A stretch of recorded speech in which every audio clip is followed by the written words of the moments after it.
morning, ladies and gentlemen, and welcome to video message number 29. I'm like a dog in heat. Gaze at a graveyard. Listen up, the ratings just came in for last month. We are number one. We just grabbed every key demographic. Super duper, gang. Yeah. Super duper. That's nice. Way to go. Neato, gang. Yes. Boy, that is good news. It is the 30th day of December, 2025. Good Tuesday morning, everybody. Welcome to the Power Trip Morning Show. My name is Chris Hockey. It's Tuesday Tireds. If you're working, well, join the club. If you're not, I hope you're having a great day off. No matter what, I hope you're having a good couple of last days of the year 2025. We got a Tuesday. We got Zacho and myself. We got Johnny Bones coming in. We got Marnie Galarnar and a cast of thousands. Maybe even Jonathan Grenard. Not sure. We'll find out. But I know we got some comedy here from a man by the name of Paul F. Tompkins, and we got a show to do. Let's get her started. Now, come on in. I am glad you are here. When you stay in retail too long, you pass that point of no return where you start talking to customers like this. Yes, sir, I already told you. It's in aisle 3. I can't pick you up and carry you over there. So I'd passed that point a long time ago. Had a taste of my dream, gone. I was mad at the world about it, really mad at myself. But surely this must be someone else's fault. So I go and I get a job at a video store. There I was, back behind a counter, angry, full of self-loathing. I just couldn't make this fun for myself anymore. So I started stealing. Yeah. They work like a charm. They really liven things up at the old workplace. I stole videotapes. Not money. I prided myself at the time. But I stole videotapes, not money from the register. I was no common thief, you see. I was a gentleman bandit.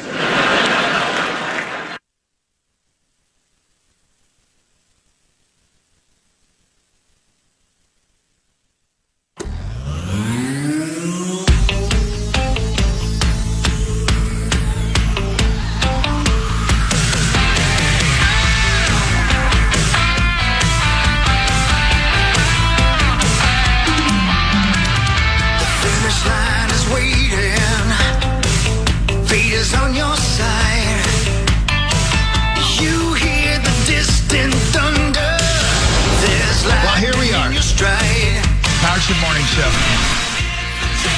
Here we are. Tuesday morning. 30th day of December. And here we go. Just me and Zach. And I believe Boney is coming in. And I guess Marnes is coming in. No idea. I think so. I'm just guessing. I didn't hear any differently. Did you? No. And they're... And I know that Bones is getting us some coffee probably. Not sure about Maxo. I think he's each day kind of a game time decision. But we got lots to talk about, lots to do here as we are the only living morning show in America right now. Apparently so. The parking lot emptier than my womb. Your womb's not completely empty, though. Well, it's early in the day. Zacho in the big chair. Look at you sitting there in the big chair running things. Look at you. You ready for this? Yeah, let's do it. Get it. Let's do it. Get it.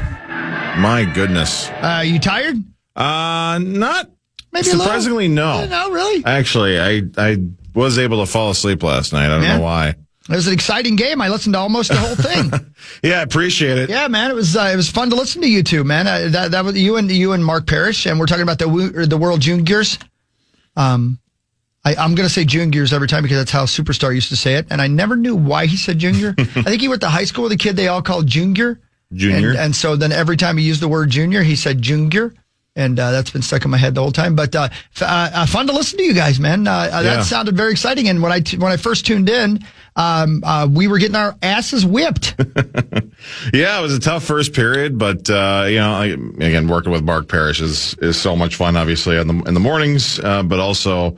Man, when you get him in a hockey arena, he is so, he's just like a completely different person. Lights up, just loves everything. He loves everything wherever he is, but especially when it comes to hockey, and his passion. I hope it translates, because it's a lot of fun working with him. And then obviously you add the fact that it's Team USA, and he is about as good of a representative of Team USA hockey as anybody, playing in the World Juniors himself, and obviously in the Olympics. And we had a great game last night. Tough start for the Team USA, but they fought their way back, won 6-5, and are now going into Wednesday, the final game of the preliminary round. If they can beat Sweden, they will have the top seed going into the bracket, the medal round. So they'll have there's 4 quarterfinal games on Friday. The hope is that they will take care of business against Sweden. Hopefully get through the quarterfinals, and then after that, you're on your own, because there's some very, very good teams, very good talent, but just got to get to those semifinals, and hopefully, maybe a gold medal game, and then maybe they could, three-peat or something. Are you surprised, as I am, that Taiwan is the number 1 ranked country right now in the team to beat? They've been building their program for many years. Certainly have had some help. It is definitely like a Jamaican bobsled situation, is it not? It's really incredible. And their coach, John Candy, has been fun to watch, and I'm amazed by it. In all seriousness, though, did something happen with Canada? I heard you guys kind of mentioning a couple of times they got surprised by somebody. They got upset real bad last year in the quarterfinals against Latvia. I think Latvia, and they exited a year before that, I think, in the quarterfinals. So this is their Super Bowl, and I'm not even exaggerating. Their TV, it is a national phenomenon up in Canada, and so when they don't do well, it's a big deal up there, and they haven't done well the last couple of years. So they have a gigantic chip on their shoulder. They almost lost to Latvia again this year on the actual anniversary of that massive upset last year. Wow! But they did pull it out. They are also undefeated in the preliminary round. They will play one more, and then again, we'll mix up, and I don't know where the seeding will go from there. But it's been an interesting tournament. And all joking aside, last year, I believe, or is it 2 years recently, Kazakhstan was in the World Junior Tournament. Seriously? So they got relegated. There is a relegation game every year. There's a relegation game? They try to add different teams, and everybody usually gets an opportunity, and then obviously you got to fight. So we gave away relegation game tickets. If you want to go see 2 teams fight for their lives, I believe sometime this weekend there is a relegation game at 3 Arena. The relegation game hasn't happened yet. No, because it's basically what they do is they take all the 2 teams that don't make it into there's 10 teams total in the tournament, and they fight 8 make it to the quarterfinal. The 2 fight for last 2 fight for a spot in next year's tournament, and if you lose, you don't get to come back to the World Juniors for a while. I just clicked on it, but you know how great our internet is here lately at the radio station. So I'm trying to see. So we have Slovakia, Sweden, Switzerland, the United States, Germany, Finland, Czechia, Canada, Latvia, thank you, and Denmark. Yes. Has Estonia ever had a team? Off the top of my head, I don't know, but I wouldn't doubt it. Because they're right above Latvia, and Lithuania is right below Latvia. And I've been to Estonia, believe it or not. I've been there, as weird as that might sound, because I went to Helsinki, and we took a ship across the Baltic Sea to Estonia, to a country and a town, Tallinn, Tallinn, that I'd never heard of, and it was like getting off a boat inside somebody's dream, like getting off a boat inside Disneyland, only it existed.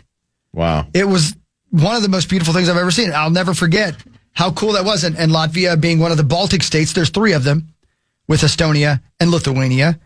Lithuania, until this moment, even though I've been very close to it, I thought was in Africa. Yeah, I don't even know if I would get into if you were to give me a map and tell me the point where that is, I wouldn't even get close. Isn't it weird how and I'm much older than you, but you just forget that stuff, man. I'm sure I knew where all these things were at one point. Mm-hmm. But I would love to go to Latvia. Yeah. And I'd love to go back to Estonia because we were only there for 8 hours. There was a church in Tallinn that was so old that to go into it, you had to go down steps, and it hadn't always been that way. But the church was so old that the road had been built up around it. Man. So instead of going up church steps like you normally would, you had to go down.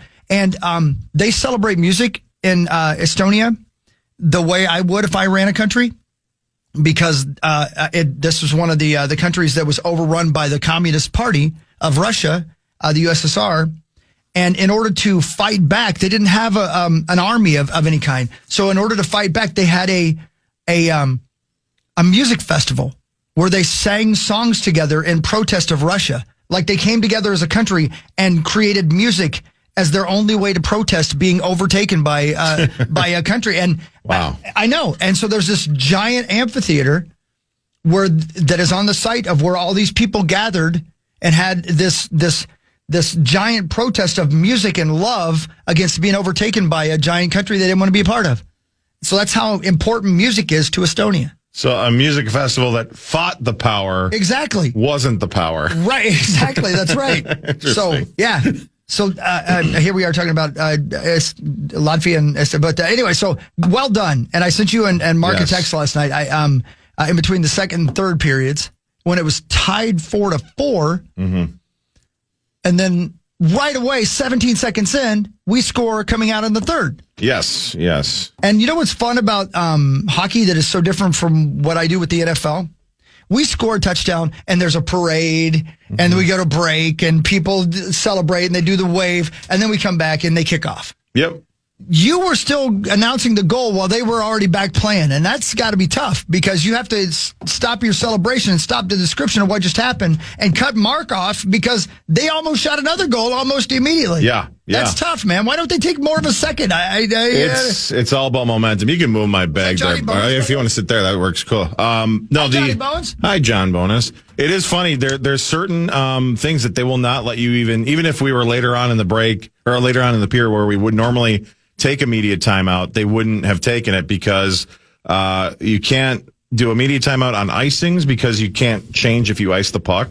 And there's other things, but one of them is goals. And the idea is the team has earned momentum by scoring that goal, right. but they don't want to slow things down, that you have the right to try to go back out there on the ice and score again real quick with that momentum that you've earned. So that makes sense. They never, from NHL, whatever league you're in, they will never take a break after a goal, and they try to get back to action as quickly as possible once the replays are done. But yeah, you can't. How have I never noticed that? Dude, it's the craziest thing, John. I was listening to them, and he called this great, by the way, great job, dude. I mean, honestly. We listened. Those two goals. You listened to? Yeah, we listened. Yeah, those last two goals were awesome, man, right? Yeah. But you can't bind him couldn't exist in the NHL because he wants to do a dance and put together a little play, right? Yes, when they score right. a goal. No chance to celebrate, good. Get right back to it. That's pretty crazy, man. Yeah, they hug, they kiss, and then they make their way back to the bench. That's an interesting. I didn't know about that. I don't always kiss, but there is some kissing usually. Yeah, that was a lot of fun. Oh man, but thank you, and then thank you for the text. We did talk about it off the air. Just it was the response across the board was really cool. We're having a really good time out there. Thanks to Kevin Fallness and Chad Abbott and everybody. In fact, we'll have Fallness tomorrow night because Mark Parrish is going to be celebrating his son's birthday tomorrow. Yes. So, gotcha. Yes. So yeah, it should be a fun night. If you can make it down there, by the way, the atmosphere at Grand Casino Arena tomorrow night will be. It sounded like you were playing. It sounded like an Olympic game. I mean, it was incredible. You hear the chants. You couldn't you? That was crazy, wasn't it? And their goal song, "Freebird," is why wonderful. Is that, by the way? I don't know. It just started recently, and it started with like the Four Nations face-off, and I think even before that too a little bit. But it's a wonderful goal song. I don't know why it just works well. It does work, but it was for a moment. I was like, is that Freebird? And then we scored again. I'm like, yep, that's definitely Freebird. Yeah, the 18-year-olds love the Freebird. Yeah. They must. Yeah, no, they will now. I'll tell you what. Oh no, and then the fun part is all the other European nations like Slovakia and Sweden. Their goal songs are completely different. I mean, that's the charm of the tournament is seeing hearing all the different the anthems too and everything else. The tradition of the tournament It's been fun, man. It's lived up to everything that I wanted, and to be able to see it and be able to call it here on the fan, it's been a dream come true. So when is it again? 5:00 tomorrow. Sweden, Team USA will join in progress here on the fan. Once the Wild game is done, they play the Sharks at 3:00 tomorrow afternoon. So crazy, crazy schedules tomorrow for all kinds of sports. Yeah, Wolves, and yesterday was nuts. And we was won everything. nuts. And they were all supposed to be on KFAN. Yeah, like the Wild were on, the Wolves were on, the Gopher basketball. We went to the Gopher basketball game. Did you really? Yeah, we did. And I don't know. Then none of them were on because you were covering the World Junior Championship. I mean, eventually the Wild was on. Yeah, the Wild was on not till 9. That's right. Good. The Wolves won. Yes, they won. USA won. Gophers won. The Wild won. And I think Gophers women were playing last Gophers night, women, too. and I think they won too. I didn't see actually. I can't remember. So cast of thousands. We need more signals. Essentially, you're absolutely right. We need more signals, but again, I'm sure we'll talk about it as we go through. Gopher women did win by a lot. Did they? Yeah, over Indiana, which is. They beat the 11-3 Hoosiers 71-48. So big night for Gopher women. Let's go. Indiana's a football school, so you can't expect them to be good. Yeah, I mean, I know nothing about hockey, but you guys kept me very informed last night. That's what I was saying in that text I sent you guys. I don't know how many times you guys have worked together doing hockey, Zach, you and Parrish, but you guys both were in your roles and you stayed in your lanes, and that's so important. You're the voice and he's the expert, and you set him up to succeed, and he let you do what you had to do. I love that, man. That sounded like you guys have been doing it together forever. So well done. Very well done. Very well done. Thank you very much. Johnny Bone's not so great. Sorry, bud. I'm sorry, dude. I understood. Yeah, you did not stay in your role last night. You were. No, I did not. Yeah, you were drinking soft drinks last night. Nobody knew who you were. What's going on? He tried to shoot a free throw. Did you see that? Not good. Not good. And the in between the legs throw underhand like that, so crazy. Shot. Crazy shot. All right, we got lots to talk about. Everybody wins. It's we're the home of all sports. It's the Power Trip Morning Show on the Fan. We'll be right back. The Fan. Aren't you glad that if you buy a Chevrolet, you don't only get Chevrolet commercials while you're driving your Chevrolet? Yeah. It drives me crazy how often we advertise iHeartRadio while you're listening to iHeartRadio. Let us get back to the damn show, please. My God. Anyway, sorry. Hey, it's Tuesday. John Bonus is here. And you probably already knew that based on how it came back from break. Hi, kids. Hi. I'm not trying to be You're right, critical. though. Yeah. It's I just heard an iHeartRadio spot for a Love Jesus commercial into an iHeartRadio spot for Let's Go Gambling commercial. Who's got money? We'll take it. Sure. Anyway, I should stop probably. No. I mean, it's not going to top the pre-Baltic states talk from earlier in the first segment. Yeah. You've been, we've talked about it. Lithuania. You've been. Yeah, Tallinn. No, not Tallinn. Vilnius. Vilnius in Lithuania. Two people you know are at least half Lithuanian. Who? One is my wife, Chrissy. Oh, no kidding. Okay. She is her dad's side of this entire Lithuania. Like the still people there? Not that I know of. Okay. Not that we ran into when we were in Vilnius. Gotcha. I will tell you this: like her maiden name is so uncommon, and this is crack back to the 80s when she used to travel for business. She was under strict instructions by her parents, open up a white pages and see if you can find anybody with our last name, because we don't know anybody. May I ask? We have never. Vernalis is the last name, and it's not. It sounds like a Greek last name, which is not uncommon for Lithuanians. That's one of that's the type of last names they have. It sounds almost Greek. Yeah, right. And the other person you know is Aaron Cleveland, also half Lithuanian. Yes. Vernalis. Yeah, so she would have to go her dad would ask, hey, you went to, California, did you find anybody with the name Vernalis? So weird you just said you went to California, because the first thing that pops up is Vernalis, California, That's which, right, by the way, we just stumbled it back in the time when there was no internet or anything like this and it was hard to find things. We were moving from Philadelphia to Minneapolis to start our lives. And we decided, let's take 3 months. We don't have jobs there waiting for us anyway. let's just take 3 months, spend all of the money we got from our wedding, and travel across the U.S. for 3 months and see what we run into. Right. And we were in California, and we saw that there was a town called Vernalis, California. Well, we can't even find people named Vernalis, let alone a whole town called Vernalis. So we drove, 2 hours outside of our wherever the hell we were going, which didn't really matter, to go to Vernalis, California, to see Vernalis, California, which is basically a tiny little farm town where they grow a lot of peaches. Yeah. And have a diner. That's it. Oh, diners. And that was it. That was what we found in Vernalis, California. Yeah, it's the surname Vernalis comes from Latin, I believe. I think, if I remember correctly, it means spring. Sounds right. Yeah, which signifies renewal. Yes. And growth. Yes. Yeah, I just happen to know a lot. That's what she signifies. Renewal and growth. Yep. Oh. Yep. I love your little marriage. We talk about it all the time. Don't my we, little Zacho? marriage. We do. We love it. You guys are so wonderful. You guys are what we all aspire to. Me and Zach. That's very nice. As we decided to settle down. Yeah, you two will make it together someday. Well, we might. You'll find each other. Well, I hope it's... Do dumb crap, like drive across the United States for 3 months and spend all your money. And I told Zach it was good sex. That's what I was hoping for. Right? But, hey, we like what we like, right? she holds up her end of the bargain there. Okay. I love it. I can't say the same for myself. So, again, if you're wondering why we're talking about all these different things, is because obviously the World Juniors, and we were playing Slovakia last night, which sounds like Dracula's from there. It does. Doesn't it? Yeah. It's a cool sounding country. It really is. That whole area is an area, first of all, that's where part of my family's from. And I have never traveled there, and I really want to travel there. Like that, you basically you just go up from Greece, and it's all gorgeous. And that's where that's where a lot of those post-Soviet states are that are really good to explore. One of the best trips I had was we went to Prague. This was another thing. Chrissy and I were young and dumb.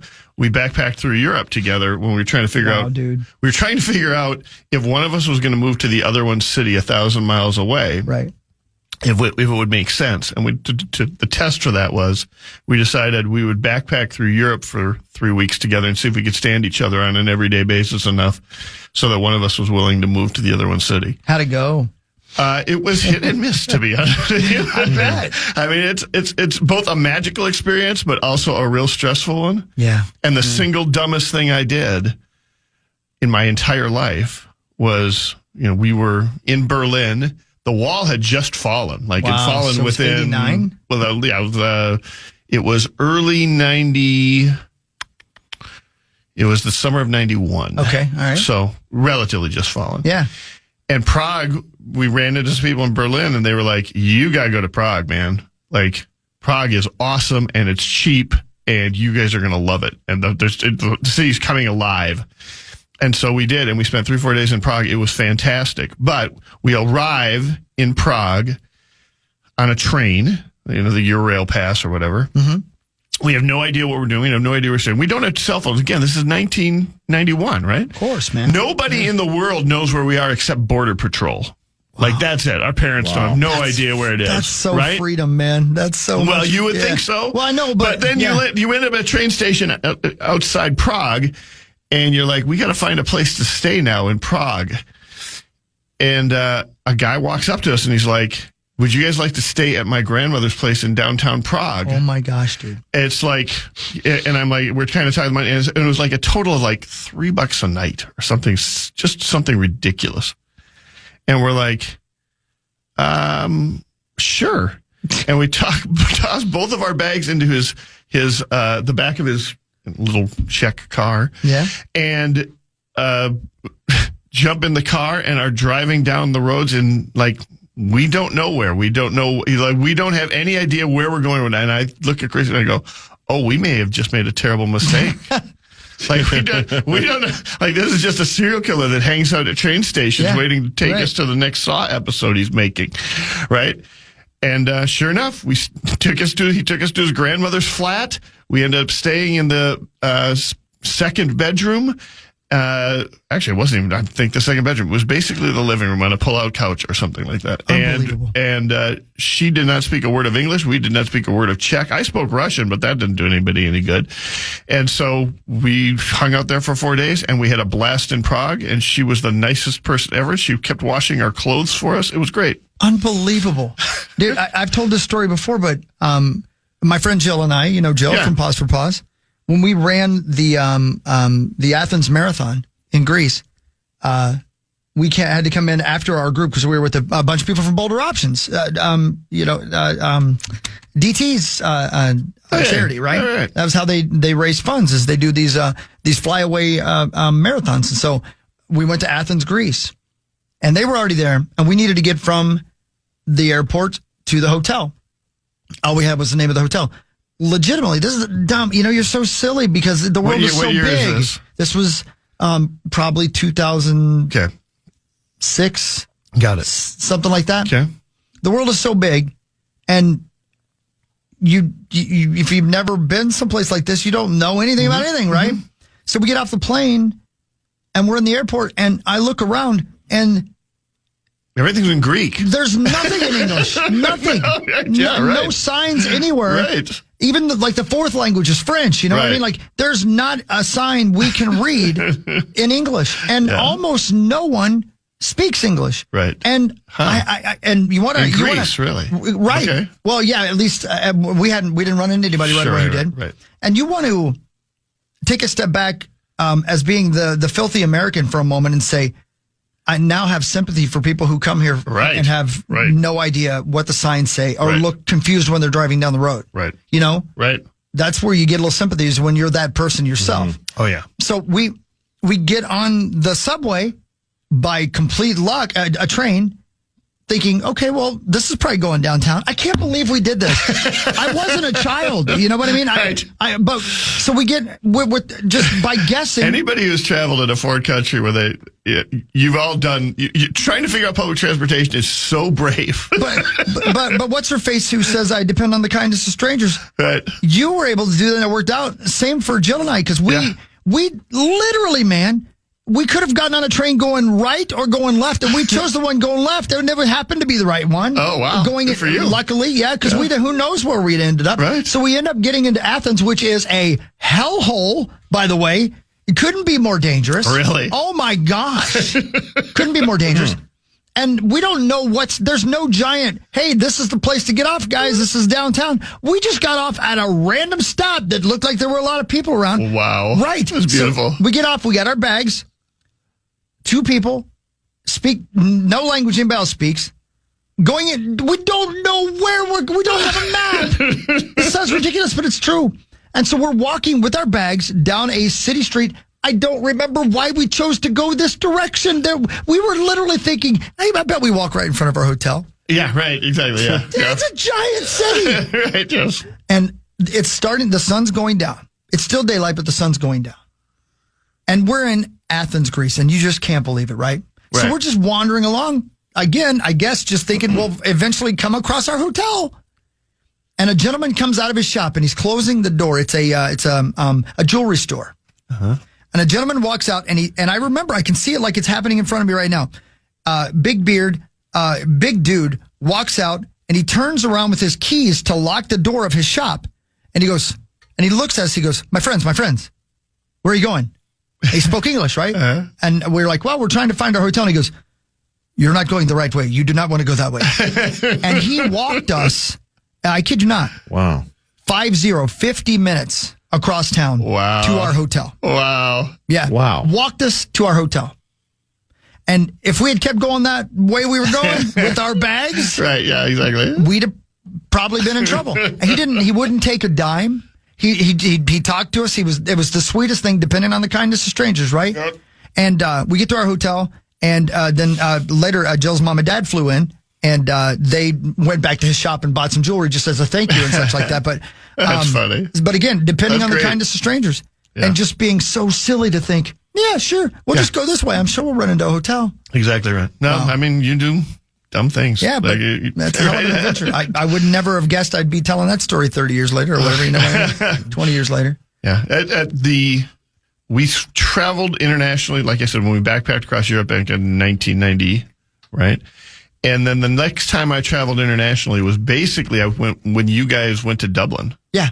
Like that trip, we went to Paris a little bit beforehand, and then Scotland a little bit beforehand, and then Did some driving, and then did some driving, did some crashing, had some COVID. It was quite the trip. Yeah, but I remember landing in like Paris.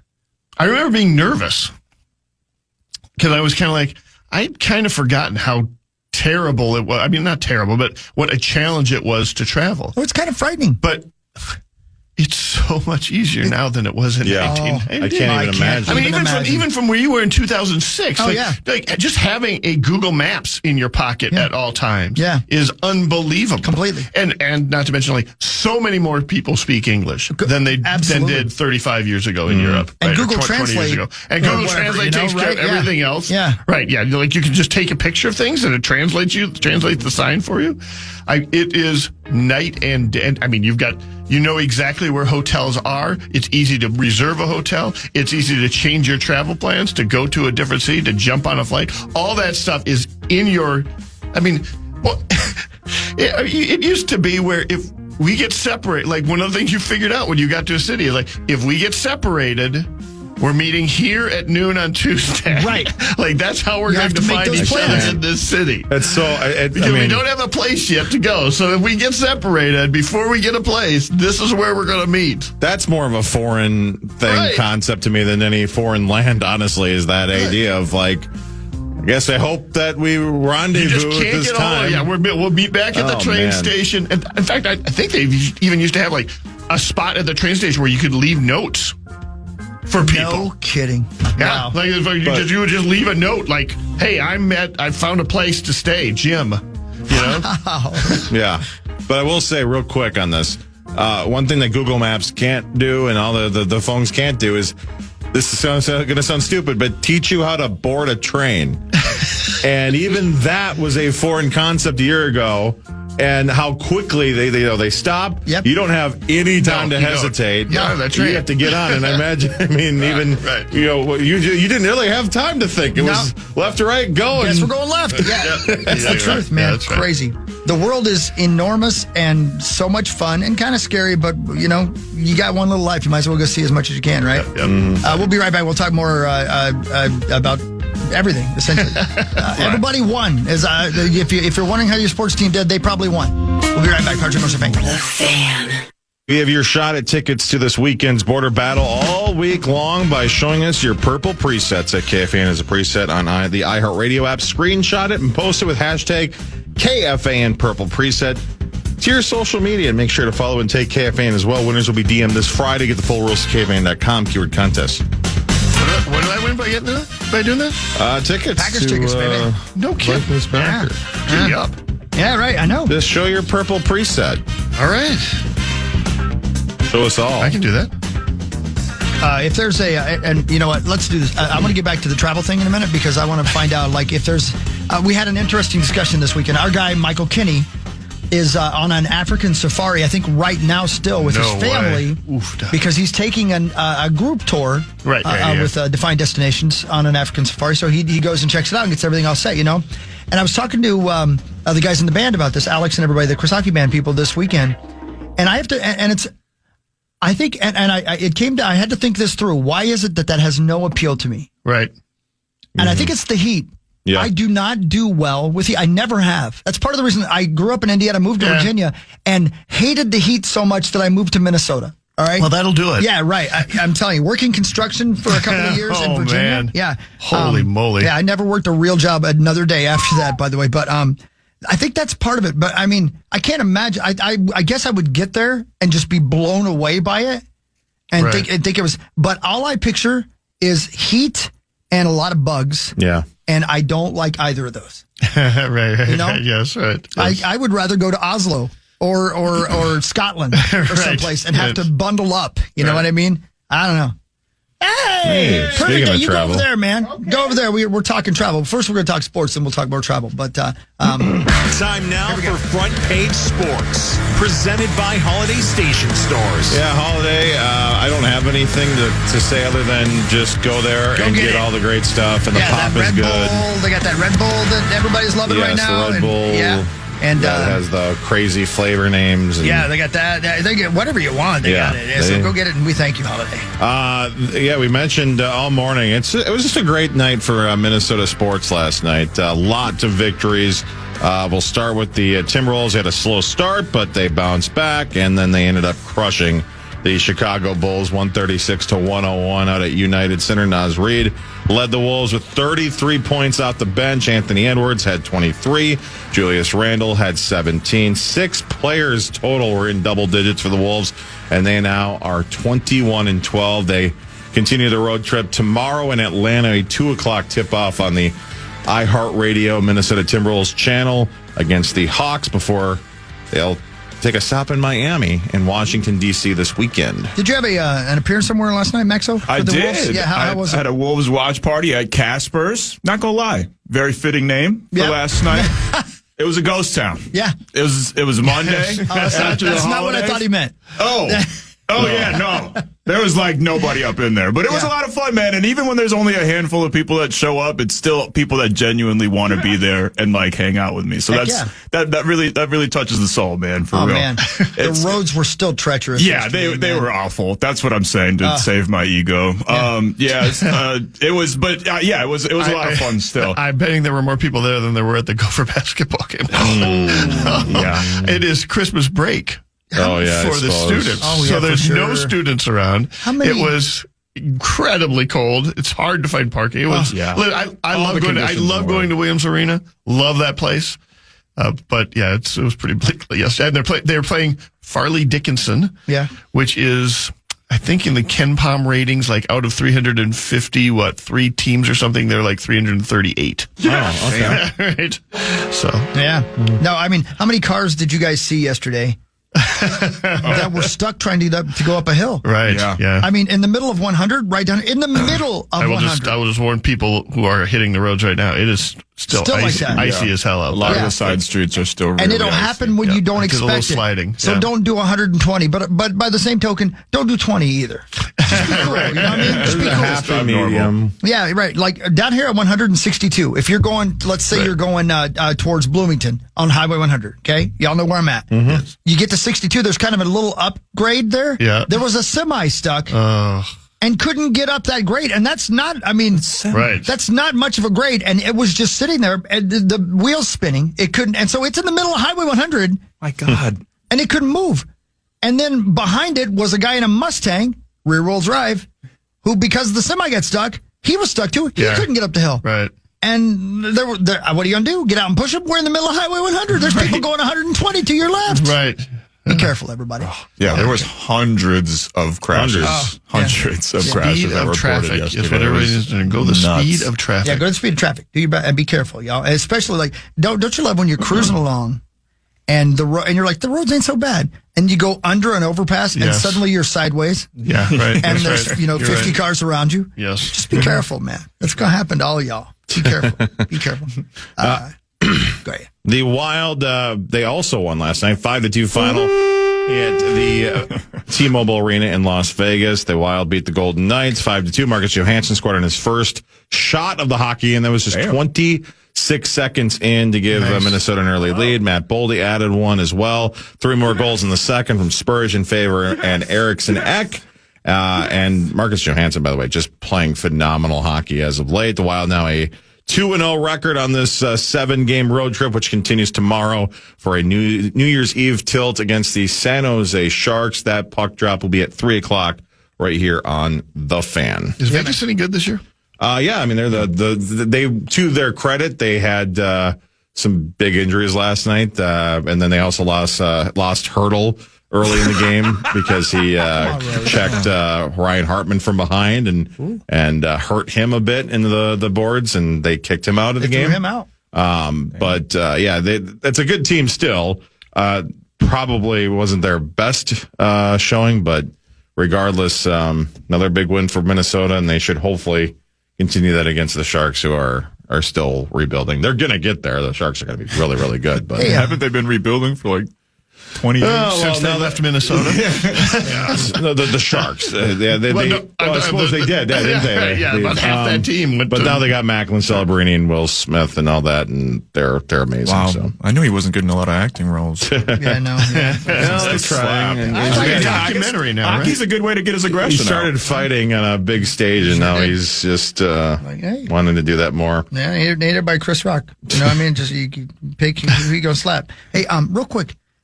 When you guys went down to the refs last night, and you could tell that English was not their native language, right? You got all those different teams. Do the refs have to speak all those languages? I don't think they have to. I think there's I could be wrong here. Don't quote me on it, but I think there's 2 languages that I think English is one, and then there's one other one that they're kind of expected to somewhat know. But I think mostly it's English. Yeah. Right. Yep, Japanese. It's Portuguese, I believe, is what it is. So a lot of Brazilian, yeah. Esperanto. A lot of Brazilians playing. Because it'd be one thing to be accused of high sticking, but it'd be another thing to be accused of high sticking and not know what the guy said. Right. You know what I mean? Yeah. What did I do? What? No, I did not. It is interesting with the international stuff. Just the little slight differences, the live scoring that I gotta convert how they do it in Europe to how they do it here, because it's just these little mean? Well, so for example, if somebody scores at 10 minutes and 20 seconds into the second period in America, it's the 10-20 mark of the second period. Okay. There they have it marked as 30-20. They start from 0 and they just continue all the way. So there were goals at the 54-minute mark, which is weird. Very soccer European. Yeah, right, they used to actually the clock, and they've just changed it not too long ago. The clock in hockey, international hockey, would count up to 20 minutes and not down. So there's been some changes over the years. They've definitely made it more North American but. Yeah, and then obviously other countries and the fans. By the way, we haven't even talked about that. The international fans in St. Paul, man, they're awesome. Are they having time of their lives? They're just partying up in the stands. They've got signs. That sounds awesome. They've got the coolest jerseys you've ever seen. I want to go party in St. Paul right now. I never say that. It's a different kind of energy, right? Oh yeah, yeah. And you got the Bold North Breakaway. Rice Park is beautiful right now. That's so cool down there. Yeah. Man. So, man. Yeah, they got the bumper cars and all that. Yeah, they got bumper cars. On the ice. Yeah, it's ice sweet, bumper car. Which, by the way, why isn't that more a bigger thing on the that lakes? Should be a thing. It was a thing on Highway 100 yesterday. Bumper semis. Yeah, right. We should go tomorrow, guys. That would be. You said tomorrow night at what time? 5 o'clock. 5 o'clock. So it's a perfect time, man. Oh, not a perfect time? No, I got a gig tomorrow night. Tomorrow's New Year's Eve. Oh, that's right. Man. Yeah. Dang, yeah. Well, I mean, I'm glad to have a gig. Don't get me wrong, but man, that'd be fun. That'd be fun. Well, you guys go have fun without me. Get back to me. Tell me about Well, it. if they get to the finals, we could all go. Right? That'd be cool. Yeah. Right. Even if they don't, it'd be fun. Even if heck, it might be more fun if no, probably not. I don't want to say it like that, but it'd be fun even if it wasn't our team. You know what I mean? Yeah. Sure. Yes. You don't have anybody in the game that might be fun too. And if it's Canada or whoever in that final.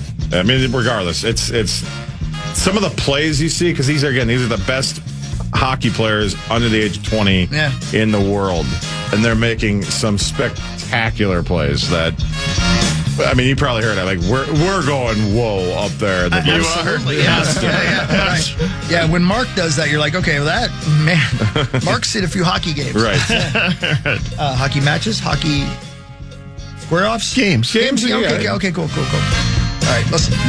Later today, we're going to just throw darts at a map and tell Max where he's going next. That's what we're going to I'm down for that. Ladies and gentlemen, Azerbaijan! Darts and more, so we'll be right back to the fight. The Fan. Long back into the USAN, they'll return the favor. It's backhanded deep, time expires, and Team USA in a thriller takes down Team Slovakia. The final score, USA 6, Slovakia 5. There you go. Where'd you get that? I loaded it in. Dang. It was on one of our services, whatever you call it. Oh. It was labeled, ain't that some blank? Thank Kevin. Thank you, Kevin, calling us. I think it probably was. Yeah. Yep. And Brody Zemer The captain? One of the captains? Yes, the captain. Yeah. The captain. The captain. Talked about the slow start. I mean, they're a good team, right? Like everybody's good in this tournament. You know, you can't take a night off, otherwise you're going to take a loss. So I think just digging in, almost a little bit of a wake-up call there from us and finding a way. There you go. Gopher.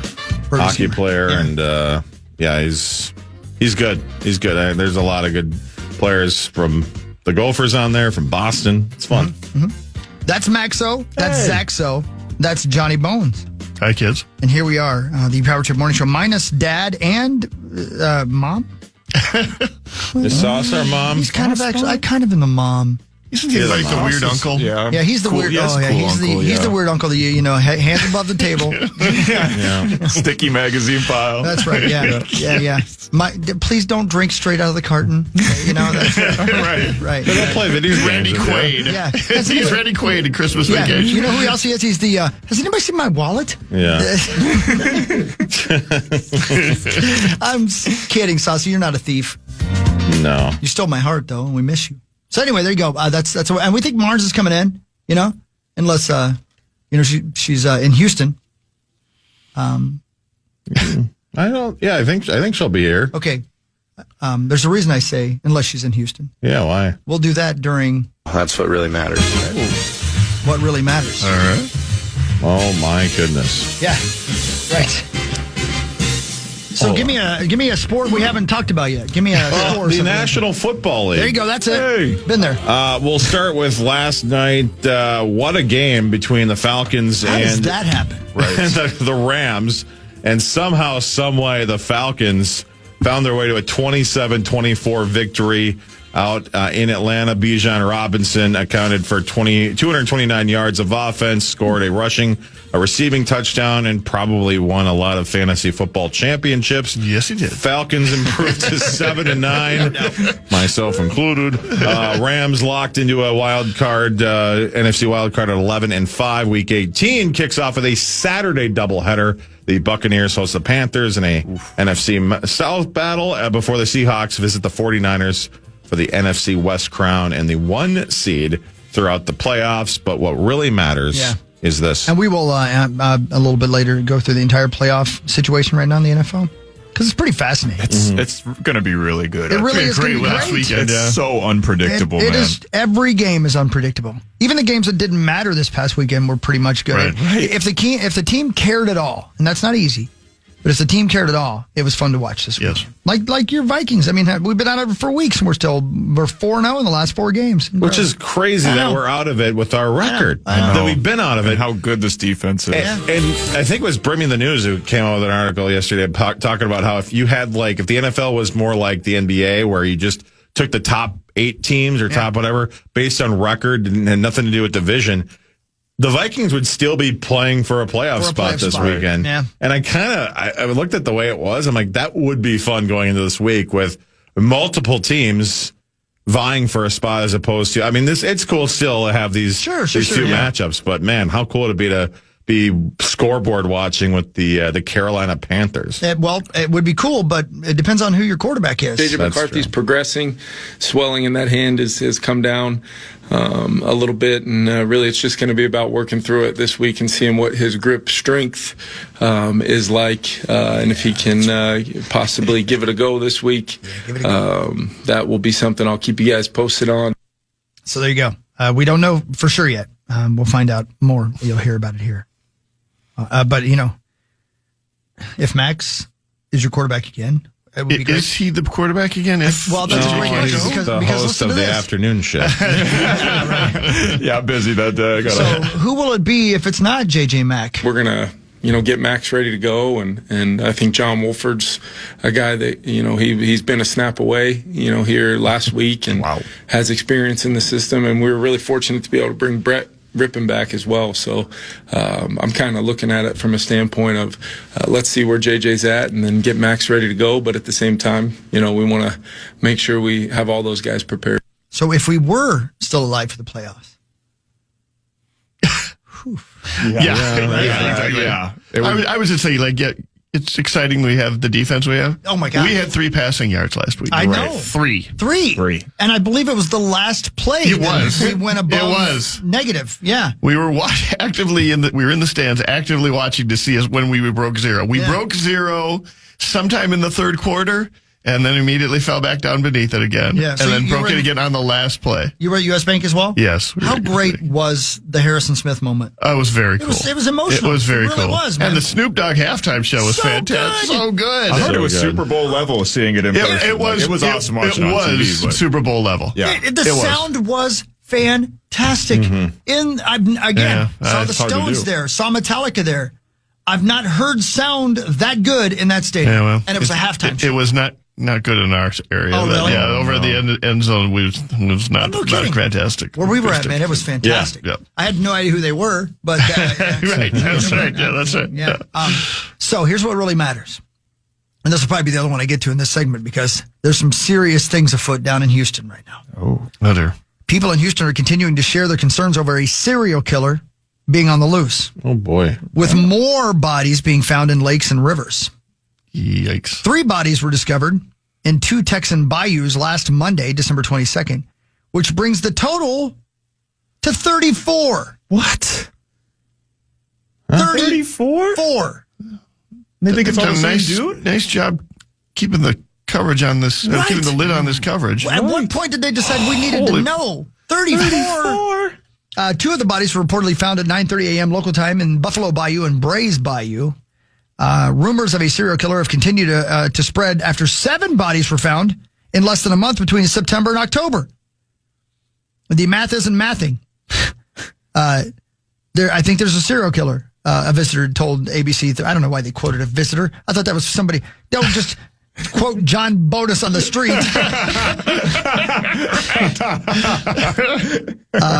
Hey, Bonus, you think somebody's killing people out here? Yeah, for sure, man.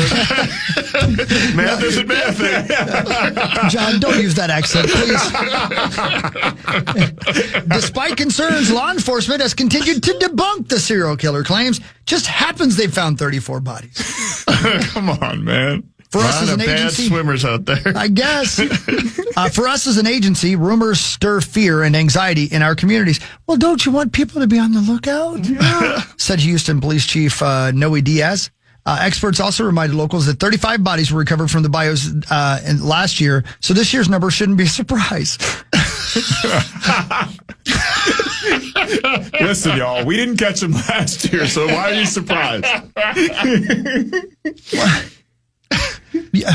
Or maybe that's just where you dispose bodies. Or maybe it's like an elephant graveyard, right? Maybe that's just where people go to die. That's right. Everybody's meeting up there at the same time. You dumping another body in here, Ted? I want to read this again. I want to read this statement again from the Houston police chief, who I'm sure is a fantastic person and has worked their whole life and does a great job. But this just sounds terrible.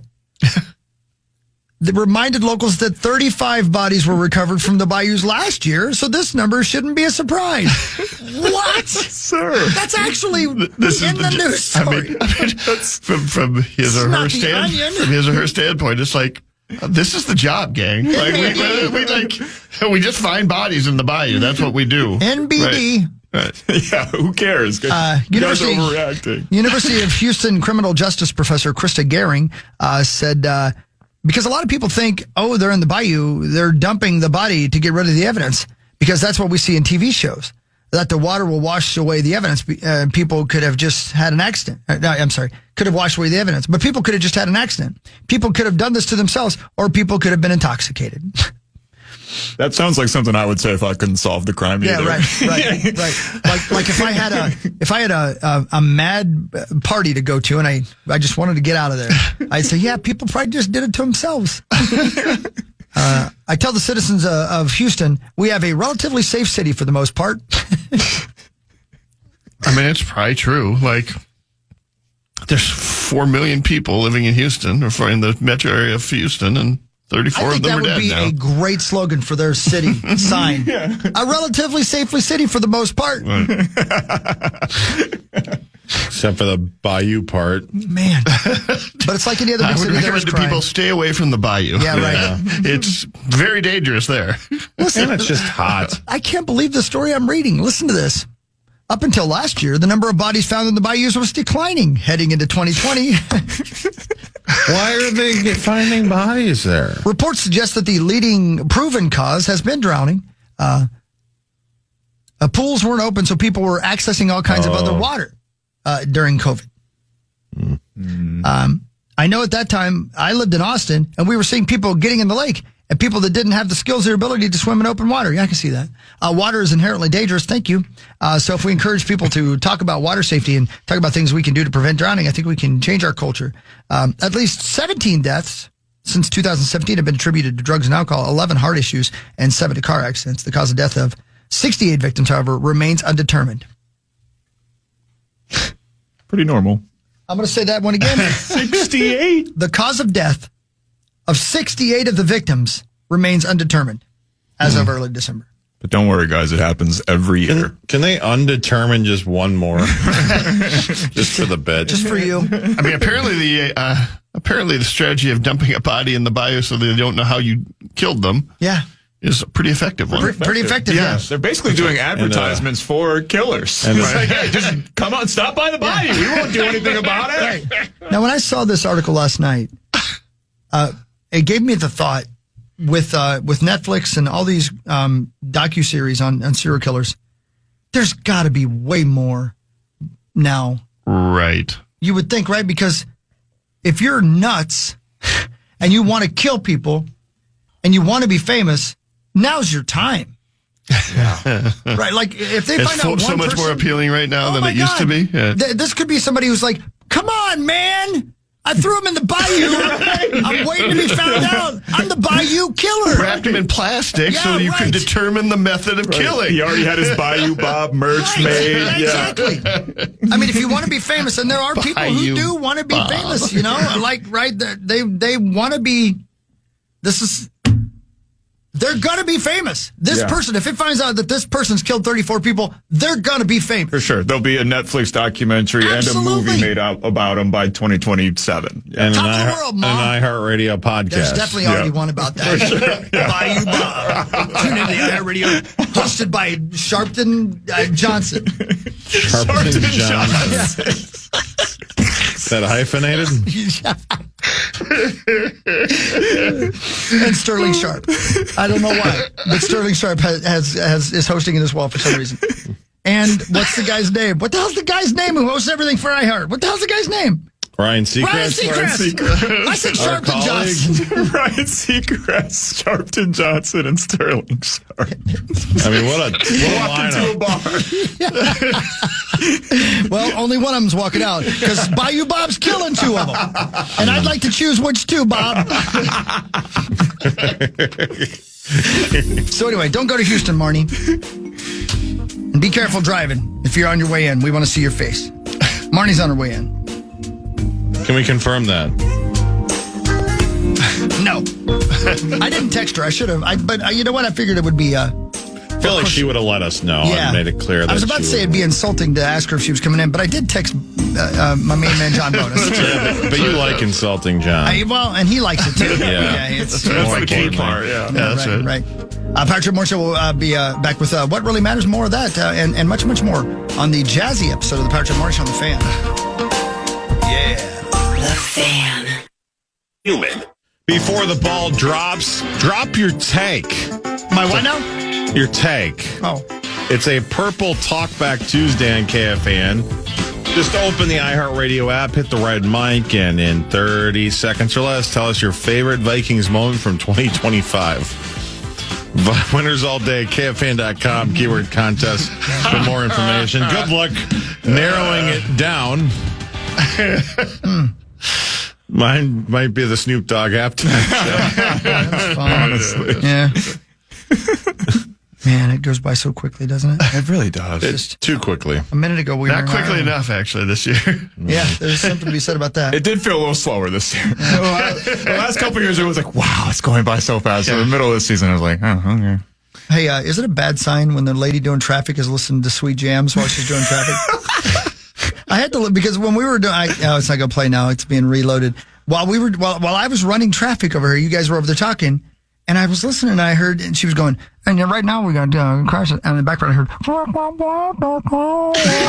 I'm like, she's jamming out. I've wondered because I've heard that in the past too, but I'm like, oh, I got to be crazy. They're not. I'm telling you, we listened to it in here, Max and I, and she definitely was listening to some sweet James Taylor music in the background. Either that or she was strumming herself.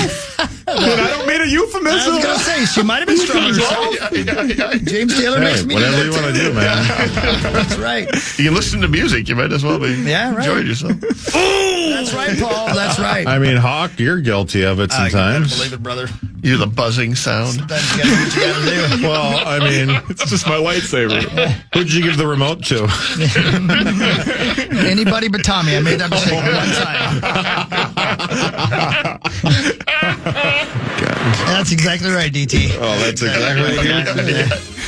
All right, more what really matters. Yeah, the Ravens are not sure right now if old Lamar Jackson will be their quarterback for Sunday's season finale against the Pittsburgh Steelers. Coach John Harbaugh told reporters that his status has not yet been determined. Jackson missed the team's win over the Green Bay Packers on Saturday with a back contusion. Tyler Huntley had a touchdown and 107 yards in Lamar Jackson's absence. But what really matters is this. He had how many? I'm sorry. What did you just say? For a touchdown and 107 passing yards. Oh, okay. I thought you said rushing yards. I was like, wow, that's a hell of a day.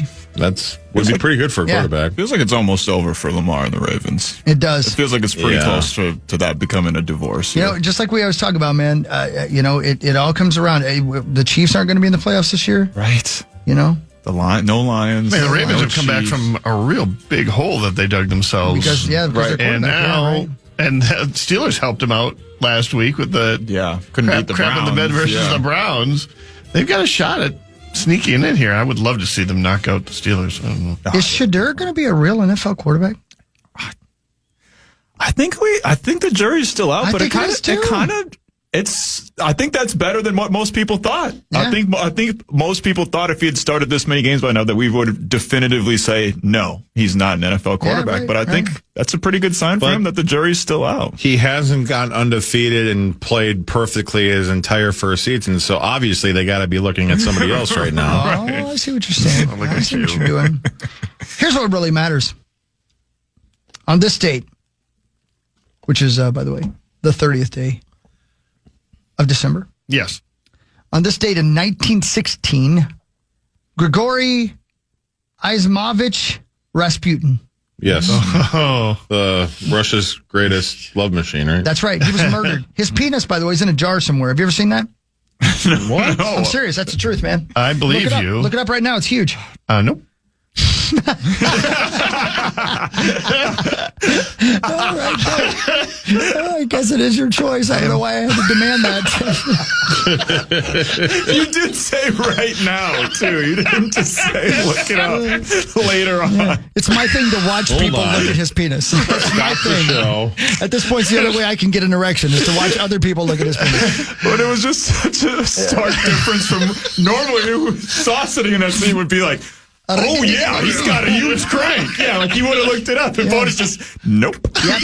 Nope. So on this date, 1916, Rasputin, a self-proclaimed holy man, murdered by Russian nobles eager to end his influence over the royal family. Rasputin, a Siberian-born peasant, underwent a religious conversion as a teenager, proclaimed himself a healer with the ability to predict the future, won the favor of Tsar Nicholas II and Tsarina Alexandra, through his ability to stop the bleeding of their hemophiliac son, Alexei, in 1908. Right. Didn't know that. From then on, though he was widely criticized for his lechery and drunkenness, you're still looking for his penis, aren't you? I'm talking to Zach, by the way. Bonus flat. Just not going to do it. From then on, he was widely criticized for his lechery and drunkenness. Rasputin exerted a powerful influence on the ruling family of Russia, infuriating nobles, church orthodoxy, and peasants alike. He particularly influenced the Tsarina and was rumored to be her lover. He was the lover of the Russian queen. That's right. When Nicholas departed to lead Russian forces in World War I, Rasputin effectively ruled the country through Alexandra, contributing to the already existing corruption and disorder of Romanov, Russia. And leading to the revolution. That's exactly right. Russian Revolution. Yeah. Yep. Fearful of Rasputin's growing power, a group of nobles led by Prince Felix something or other, the husband of the Tsar's niece, lured Rasputin to a palace one night in 1916. First, his would-be killers gave the monk food and wine, both laced with cyanide. Don't drink the wine. Yeah. But that didn't kill him. Because of his huge wiener, the poison had no effect on him. Come on, John. Please. Would you look it up? Please. Suddenly, this is the most important thing in my world. It's immune to poison. Please. So when the poison didn't work, they shot him. Yeah. But that didn't work either. That didn't work either. They left him for dead. A short time later, by the way, it glaunced off his giant... like a Wonder Woman arm bangle, just... It's exactly right. You were there, and you were there, and you were there. I documented it. A short time later, however, Rasputin revived and attempted to escape from the palace grounds, whereupon the assailants shot him again and then beat him viciously with his own penis. Finally, they bound Rasputin, who was still alive, and tossed him into a freezing river. His body was discovered several days later, and the two main conspirators were exiled. Just exiled, that's all? Those Russians, man. Those Russians. Not long after the Bolshevik Revolution put an end to the imperial regime, Nicholas and Alexandra were murdered, and the long, dark reign of the Romanovs was over. We go to our expert on all things Russian, Johnny Bonus, for more on this story. Which started another long, dark reign. Yeah, right. Started the Soviet Union. Started the Soviet Union. Yes, that's right. That's right. Man, you know what? There's so many Disney movies about this. You know what I mean? Like that I don't know what's right and what's wrong. Okay. But what's not a lot of Disney movies about Rasputin and his... Well, was it one of the daughters who lived and they didn't know for sure she really was her or something Right. Yes, they were trying to figure out whether or not... Is that Anastasia? I think that sounds right. Mm-hmm. Yeah. I have trouble remembering, but... Yeah, right. Interesting stuff, man. Can you imagine how they felt after they're like, all right, we're going to poison his drink. But just in case. Yeah. Let's back up. Yeah. We'll do the food, too. We'll make sure we have some guns handy. Yeah. He's just walking around chilling after the meal. Yeah. I thought there was some stabbings going on, too, but we didn't get to that part. But when he asks for a third helping, you're like, maybe this isn't working. I don't think this is working, guys. This is... there is a song about this whole thing called Rasputin. They actually changed his name to Rasputin for the song, but it's one of the greatest dance revolution songs out there. Oh, hell yeah. Back in the day, a little throwback. Yeah. DDR. It's one of the all-time great games. And it's basically the wreck of the Edmund Fitzgerald of Rasputin story. Wow. I mean, the last line is, they put some poison to his wine. He drank it all and said, I feel fine. They didn't quit. They wanted his head and they shot them till he was dead. Wow. That's very, R.I.P. And R.I.P. to Rasputin and his Big Johnson. He was 50 Cent before 50 Cent. Oddly enough, the artist, by the way, Boney. Of course. Boney M. Of course. You're right. Yep, of course. Yep. Is that a real picture? Yeah, I guess in 1916, that could be a real picture of him. Boy, he was a weird looking dude. He was a weird looking dude. Weird, scary. He was a weird dude.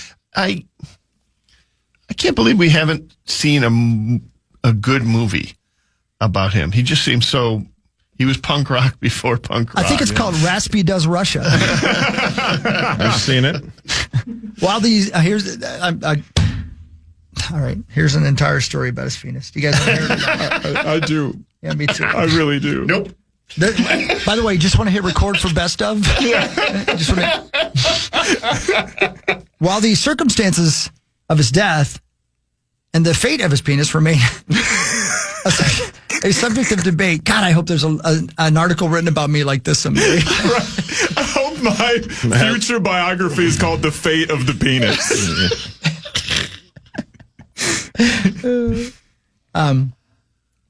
Anyway, he was assassinated, blah, blah, blah. Just supernatural fights. The devil who was dying of poison, who had a bullet in his heart, must have been raised from the dead by the powers of evil.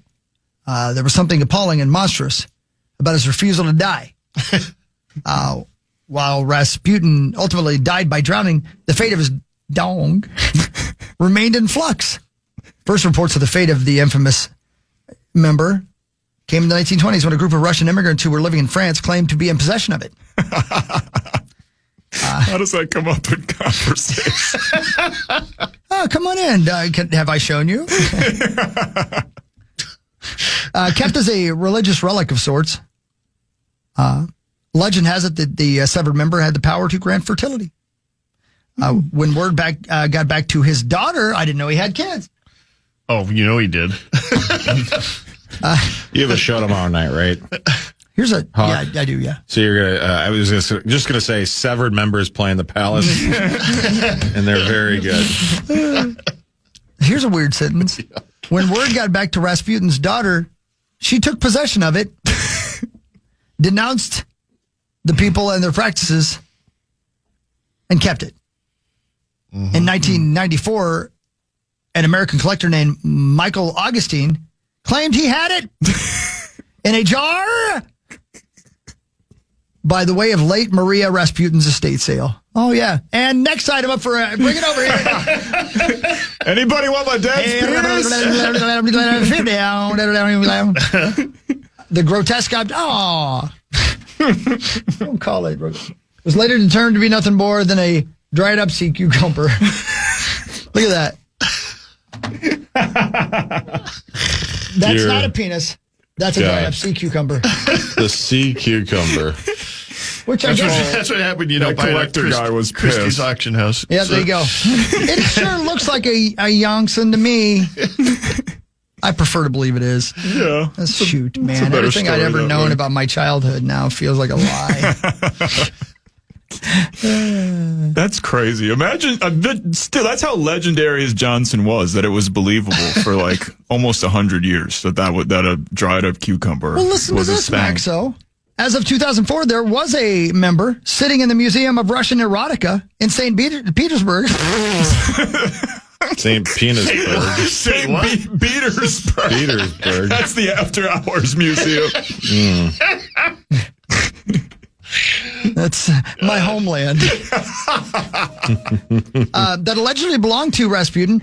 The owner of the museum claimed he paid a whopping $8,000 for the oversized member, which measures an impressive 12 inches. Damn. However, 12? Yeah. However, here's a terrible sentence for you. Most experts believe that this mystery meat is a severed cow's penis. Yeah. Oh. You know what? Again, to your point, Max. Right. I hope somebody somewhere has to determine whether it's mine or a severed cow's. Like there's at least a healthy debate about it. I don't want to insult you, but that's going to be, it would have to literally be a stretch. How would you know? The way you walk. Yeah, you're right. You had a cow's thing down there. Marnie is so happy she's running late. Oh, yeah, no doubt about it. She just purposefully drove into the back of the car just now. Hospital's better than this. Anyway, there you go. That's the story of Rasputin's member. Legendary. My God. Boy, that is a weird looking dude. That guy's scary. Yeah. Yeah. If that guy walked in here right now, you'd be like, ooh. Oh, yeah. No, I would dip. I would run like Scooby-Doo circles, like, and I would run out of here. It's the Power Trip Morning Show. We'll talk about other things, I promise. We'll be right back on The Fan. We are live, by the way. It is December 30th. There. Take that. The Fan.